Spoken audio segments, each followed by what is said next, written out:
Mübarək Ramazan ayının 20-ci gününü yaşayırıq və bu gün duasını deyirik. İlahi, bu gün mənim üzümə cənnət qapılarını açıb, cəhənnəm qapılarını bağla. Bu gün məni Quran oxumaqla müvəffəq et. Ey möminlərin qəlbinə aramlıq bəxş edən Allah.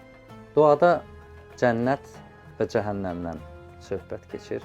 Bəzən insanlar cənnət və cəhənnəm mövzusunda hər şeyi bu dünya ilə bağlayırlar.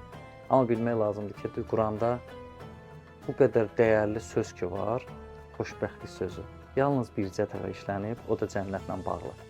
Bizsə həyatda xoşbəxtliyi əşyalarda, insanlarda, fərqli yerlərdə axtarsaq da, başa düşməliyik ki, xoşbəxtlik əslində hər hansı bir əşya və ya kimsə deyil. Xoşbəxtlik bir hissdir ki, baxışlarımızı həmin əşyalara, həm hər şeyə xoşbəxt yanaşa bilərik həyatımızın hər hissəsinə. Bir halda ki, Adəmin cəza olaraq göndərildiyi bu dünyada biz nə xoşbəxtlik axtarırıq. Allah bizi cənnətlə müjdələsin.